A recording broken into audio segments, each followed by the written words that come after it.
నిరుద్యోగులే వారి టార్గెట్. వారిని ఊరించేలా, ఉత్సాహపరిచేలా ఆకర్షణీయమైన ప్రకటనలు ఇస్తారు. వీరిని నమ్మి ఉపాధి దొరుకుతుంది కదా అని వెళ్లి వారి ఉచ్చులో పడిన యువకుల సంఖ్య వేలల్లో ఉంది. అలా వెళ్లిన వారు అక్కడ పడరాని పాటలు పడుతున్నారు. సైబర్ మోసగాళ్ల ఊబిలో చిక్కుకొని జీవితాలను ఛిద్రం చేసుకున్నారు.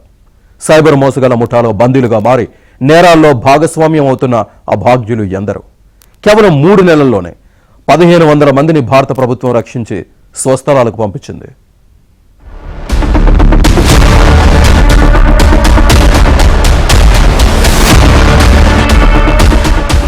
డిగ్రీలు, పోస్ట్ గ్రాడ్యుయేట్లు చేసిన యువత మంచి ఉద్యోగం కోసం ఎదురు చూస్తూ ఉంటుంది. సోషల్ మీడియా విస్తృతమైన ఈ రోజుల్లో ఆకర్షణీయమైన ప్రకటనలు కనిపిస్తే చాలు యువకులు వెనక ముందు ఆలోచన చేయకుండా తెగ దరఖాస్తులు చేస్తున్నారు. కన్నవారిని, మాతృదేశాన్ని వదిలి పరాయి దేశాలకు పరుగులు పెడుతున్నారు. విదేశాల్లో ఉద్యోగాలు చేస్తే మంచి సంపాదన ఉంటుందనే వారి ఆలోచన. సైబర్ మోసాల ముఠాలు తమ అస్త్రంగా మార్చుకున్నాయి. డిగ్రీలు ఆ పైన చదివిన వారికి మంచి ఉద్యోగాలు, ఉచిత వసతి, జీతం అంతా ఫ్రీ అంటూ ప్రచారాన్ని ఊదరగొట్టారు. దేశవ్యాప్తంగా అనేక రాష్ట్రాలకు చెందిన నిరుద్యోగ యువతీ యువకులు ఇలాంటి ప్రచారాలకు ఆకర్షితులయ్యారు. వారి చెప్పిన విధంగా ఆన్లైన్ లో దరఖాస్తులు చేసుకుని దళారుల ద్వారా దేశం కాని దేశానికి పయనమయ్యారు. వేలాది మంది మయన్మార్, కంబోడియా, థాయిలాండ్ కు వెళ్లారు. సైబర్ క్రైమ్ చేసే ముఠాలే వీరందరికీ ఫ్లైట్ టికెట్లు కూడా ఉచితంగా ఏర్పాటు చేసి మరీ తమ ఉచ్చుల్లోకి లాగేయడం విశేషం. ఆన్లైన్ ఉద్యోగం అంటే 8 గంటలు పని ఉంటుందనుకున్నారు. కానీ అక్కడ వీరితో 18 గంటల పాటు వర్క్ చేయించారు. అది కూడా ఫేక్ అకౌంట్లను క్రియేట్ చేసి వాటి ద్వారా సైబర్ మోసాలు చేయించి కోట్ల రూపాయల దోపిడీలో వీరిని భాగస్వామ్యం చేశారు. వారు మళ్లీ ఎక్కడికి పారిపోకుండా వారి అడ్డాలో దిగిన వెంటనే పాస్పోర్ట్, సెల్ ఫోన్ కూడా లాక్కొని కేవలం వారు ఇచ్చే పరికరాలతో మాత్రమే పనిచేసేలా స్వతంత్ర వ్యవస్థను అక్కడ ఏర్పాటు చేశారు. ఎవరైనా బయటకు పారిపోవాలని ప్రయత్నిస్తే తుపాకులతో కాల్చి చంపేందుకు కూడా వెనుకాడలేదు. ఇలా బందీలుగా మారి యథేచ్ఛగా సైబర్ మోసాలు చేశారు. ఇలా మయన్మార్ వెళ్లి మోసపోయిన ఏపీ, తెలంగాణకు చెందిన 27 మంది యువకులను ఎట్టకేలకు స్వదేశానికి తీసుకొచ్చారు. కేంద్ర మంత్రి రామ్మోహన్ నాయుడు ప్రత్యేక చొరవతో ఈ యువకులు సురక్షితంగా భారత్ కు తిరిగి వచ్చారు. మయన్మార్ లో నెలల తరబడి నరకయాతన అనుభవించిన బాధితుల కథ అందరినీ కలిచివేసింది. అక్కడ అసలు ఎవరితో మాట్లాడే అవకాశం ఉండదని, వారికి స్పెషల్ ఆర్మీ ఉంటుందని బాధితులు తెలిపారు. చేతిలో గన్లుంటాయని, ఏదైనా మాట్లాడితే చంపేస్తామని బెదిరించారన్నారు. గట్టిగా ప్రశ్నిస్తే గదిలో బంధించి చిత్రహింసలు పెడతారని, కరెంట్ షాకులు కూడా ఇచ్చేవారన్నారు. అక్కడ తాము పడిన కష్టాలు గుర్తు చేసుకుని బాధితులు కన్నీరు పెట్టారు.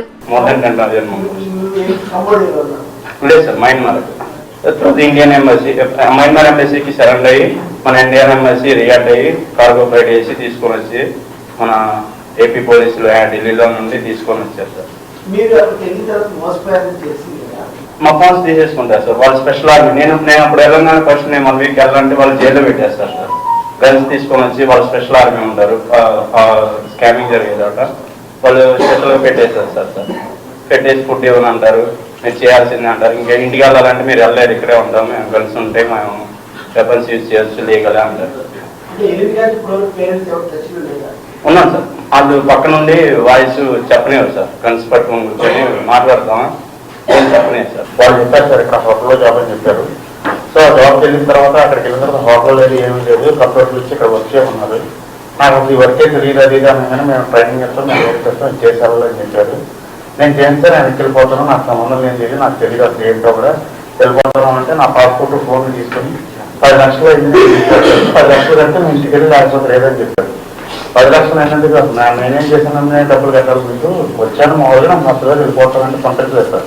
పాస్పోర్ట్ ఇప్పటికీ నాకు ఇవ్వలేదు, వాళ్ళ దగ్గర ఉంది. తర్వాత ఇంటికి ఫోన్ చేసి వచ్చామంటేనే మా ఇంట్లో అంత అవగాహన లేదు సార్. ఇప్పుడు మామూలు వాళ్ళు ఏం చదువుకోలేదు, ఫస్ట్ ఆఫ్ ఆల్ వాళ్ళు కంగారు పడిపోతారని చెప్పి ఇక్కడ జరిగేదంతా నేను అవన్నీ చెప్పుకోలేకపోయాను. ఉద్యోగాల కోసం విదేశాలకు వెళ్లి సైబర్ మోసాల ముఠాకు చిక్కుకున్న ఏపీకి చెందిన 27 మందిని సిఐడి పోలీసులు విచారించారు.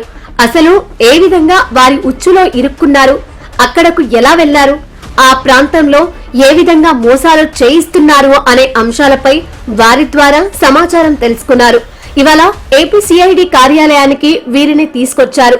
అజ్ఞాత వ్యక్తులు చేసే ఆకర్షణీయమైన ప్రచారం మాయలో పడొద్దని సిఐడి ఎస్పీ ఆదిరాజ్ సింగ్ రాణా ప్రజలకు సూచించారు. ఫ్రీ జాబ్ ఆఫర్స్ కోసం వేరే దేశాలకు వెళ్లి సైబర్ క్రైమ్ కూపంలో ఇరుక్కుంటున్నారన్నారు. అక్కడికి వెళ్లిన తర్వాత బందీలుగా మార్చుకొని చిత్రహింసలు పెడుతున్నట్లు చెప్పారు. వీరిని బలవంతంగా ఒప్పించి పని చేయించారని, హనీ ట్రాప్లు చేయించారని, తమ మాట వినకుంటే తిండి పెట్టకుండా ఇబ్బందులు పెట్టేవారని విచారణలో తేలిందన్నారు. దేశంలోని వివిధ రాష్ట్రాలకు చెందిన 10,000 మందిని బందీలుగా చేసుకున్నట్లు తెలిపారు. కేంద్ర ప్రభుత్వం ఈ మోసాలను గుర్తించి వారిని తీసుకొచ్చేలా ప్రయత్నాలు చేసిందని, దేశవ్యాప్తంగా 1,586 మందిని 3 నెలల్లో వెనక్కి తీసుకొచ్చారని, ఏపీకి చెందిన వారు 120 మంది ఈ 3 నెలల్లో వచ్చిన వారిలో ఉన్నారని సిఐడి అధికారులు చెప్పారు. South east Asian countries, Bangkok, Myanmar, Cambodia, Vietnam, అక్కడ ఒక జాబ్ కోసం పోయినప్పుడు అక్కడ సైబర్ స్లేవరీకి ట్రాప్ అవుతున్నారు. 1,586 మెంబర్స్ వచ్చారు ఇప్పుడు త్రీ జర్నీస్ లో. దానికి కూడా మన మినిస్టర్ గారు అందరూ కోఆర్డినేట్ చేసి పాలిటిక్ ప్రాసెస్ కూడా అక్కడ ఒక స్పెషల్ ఎయిర్ క్రాఫ్ట్ లో తీసుకొచ్చారు. Around 1,600 members have come. దానికి సంబంధించి 120 ఆంధ్ర నుంచి ఉన్నారు. ఈ త్రీ ఫేజెస్ లో, ఈ రీసెంట్ గా ఫేజెస్ లో. డిగ్రీలు చేసి ఖాళీగా ఉన్నాం కదా అని కనిపించిన ప్రతి ప్రచారాన్ని గుడ్డిగా నమ్మకూడదని చెప్పేందుకు ఈ ఉదంతాలే ఉదాహరణ. ముఖ్యంగా రీజనల్ లాంగ్వేజ్ లో బాగా మాట్లాడే వారిని గుర్తించి వారిని ఏదో విధంగా ఒప్పించి పెద్ద శాలరీ ఆశ చూపించి తమ దగ్గరికి రప్పించుకుంటున్నారు. యువతీ యువకులు ఇలాంటి ప్రకటనలు చూసి విదేశాలకు వెళ్లాలని భావిస్తే క్రాస్ చెక్ చేసుకోవాలని లేదా సైబర్ క్రైమ్ కు సమాచారం ఇవ్వాలని పోలీసులు సూచిస్తున్నారు.